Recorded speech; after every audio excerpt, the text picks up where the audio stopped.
Chapter 455, Help Seeker. Within the half-collapsed temple, only a few stone pillars remained intact as they collectively supported half of the main hall. At the very front of the main hall, there was an altar covered in cracks. In the middle of the altar, there was a huge, pitch-black cross. Hanging from the cross was a naked man who was hanging upside down.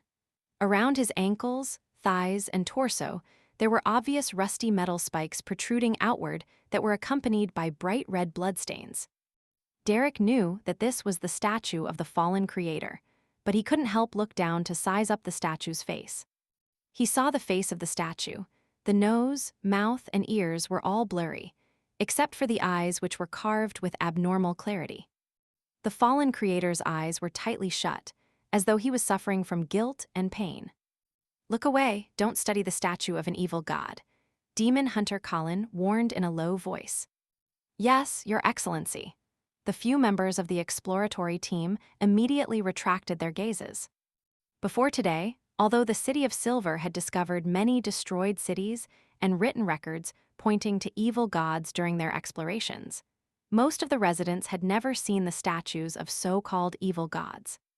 The remaining area of the temple wasn't very wide, so the exploratory team quickly split up into groups of 2 or 3 and completed the investigations without finding anything abnormal. Upon seeing this, Colin, the chief of the 6-member council, said after a few seconds of deliberation, "Let's head underground." As he spoke, he drew one of the 2 swords he carried on his back and smeared it with a grayish-silver ointment. Then he removed a small metal bottle from a hidden compartment on his belt, pulled out the stopper, and gulped the contents of the potion. At this moment, Derek felt as if the light blue eyes of the chief had become a little brighter. The members of the exploratory team made their utmost careful preparations.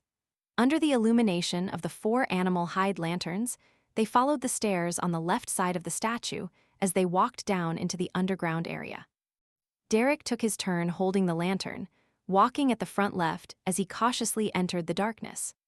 He heard the sound of his own footsteps and those of his companions echoing off of the stone steps.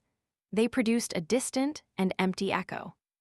The echoes didn't suffer from any interference, making the absolute silence beneath them obvious. However, in the hearts of the exploratory team members, it was like a knock on the door.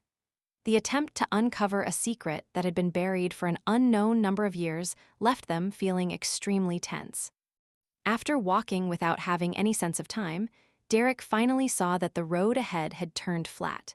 He also saw the newly discovered mural, which the corrupted Dark Regents had mentioned. The mural was spread across 2 sides of the wall. It was simply colored and gloomy, looking ancient as if it had seen the vicissitudes of life. Derek took a casual glance and was immediately attracted by one of the murals. On the wall to the left up ahead, a pure white cross was depicted in the middle.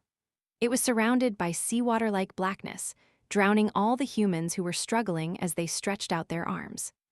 Hanging upside down from the cross was the fallen creator. The rusted nails and blood-red stains were no different from the statues in the outside world. But in this mural, the fallen creator was suffering from a black erosion, so much so that part of the white of the cross had become pitch black. In addition, the cross supported a hazy piece of land, and countless humans were kneeling and praying to the fallen creator. Around the mural, in the deepest part of the darkness, there were 6 figures akin to evil gods. In the upper left corner was a woman wearing a black, classical dress. Her clothes were layered but not complicated, and it was embedded with a starry sheen. Her body was relatively ethereal, with signs of rippling outward. Her face was blurry, as though she was wearing a mask without any facial features. The darkness around her surged as one strange eye after another faintly became discernible. Directly above was a young man wearing a pure white robe. His face was painted with a pure gold color, and there were tentacles in the form of light growing out of his skin. In his hands was a putrid green book and a radiant spear, and his chest and back were inverted. In the upper right corner was a trident-wielding monster with an octopus-like head, wide eyes, and a body wrapped in lightning. The feathers of countless birds formed his cloak, and the darkness turned into waves that supported the bottom of his feet. At the bottom right was a supple and beautiful woman. Her chest bulged, propping her clothes up. In her arms was a rotting baby, and at her feet were black ears of wheat, spring water squirming with flesh, herbs dripping with pus, and wildly mating animals. Directly below was an old man wearing a hood that revealed his mouth, wrinkles, and a white beard. The old man held an open book, and on top of it was an eye that was the symbol of omniscience. At first glance, this old man looked the most normal, but the smile on his face was indescribably evil. At the bottom left was a giant warrior in tattered armor. He held a long sword and was sitting on a throne with bleak dusk as its backdrop. What this mural means is that when the cataclysm struck, the evil gods climbed out of the abyss. In order to save the people of the world, the fallen creator had suffered the vast majority of the sins and pain, and as a result, showed signs of being corrupted and having his image change. But I think he is the worst evil god. Carrying an animal hide lantern in his hand, Derek looked at the mural on the wall as he walked. He realized that the description was identical to Dark Regence's description, with the core theme being that the place where they were had not been abandoned by the gods. Instead, it was blessed by the Creator and had maintained civilization through the apocalypse.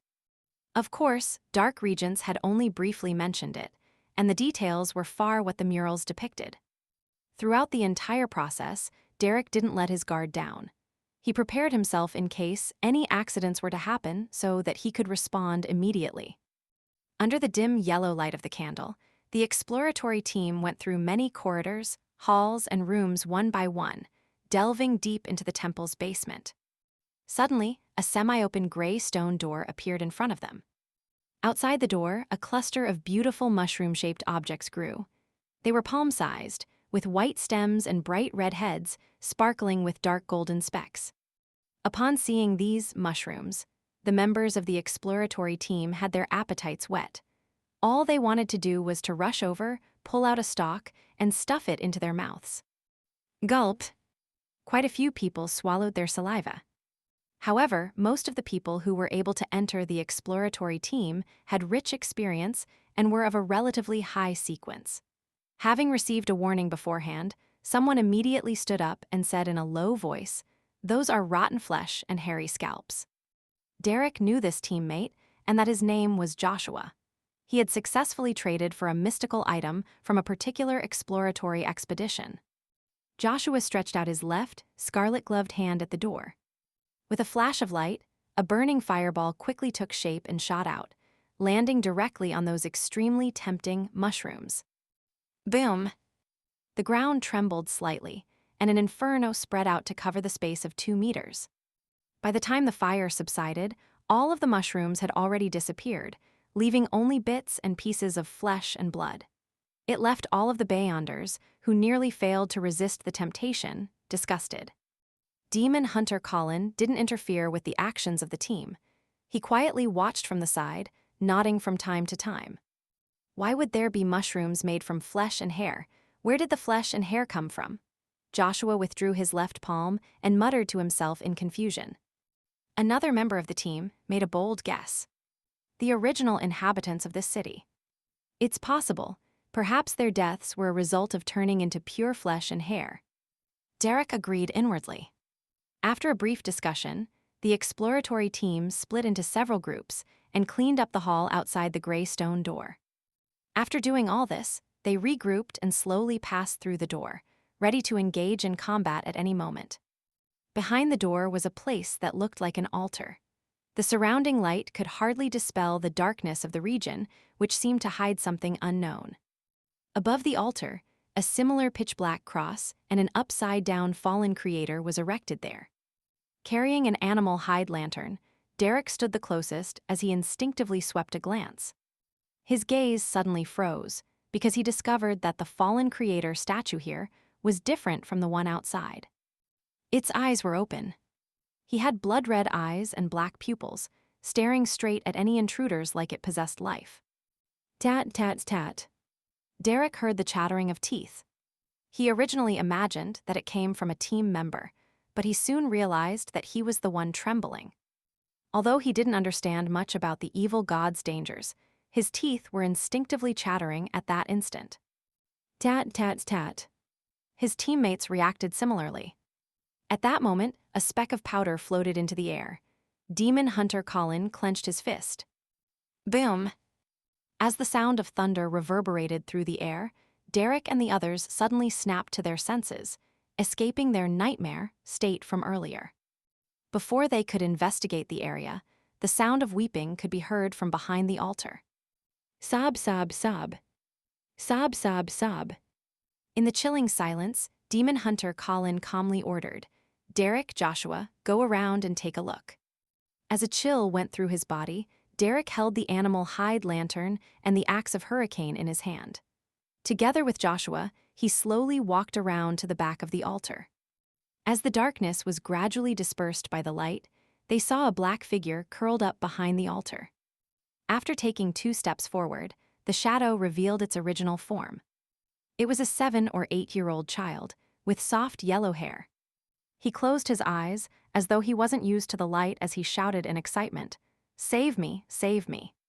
Derek's pupils shrank, and when he thought of the cry for help he had heard in the pure darkness earlier, he subconsciously lifted his axe of Hurricane. At this moment, Demon Hunter Colin took a step forward and solemnly asked, "Who are you?" The child stopped pleading for help and said reminiscently, My name is Jack." After dinner, Klein put on his coat and hat in preparation to head out. He was going to find Miss Sharon, resolve the problem of the baronet digging up a tunnel, and ask for clues about mermaids. He wanted to complete these matters before Detective Sherlock Moriarty headed south for a vacation.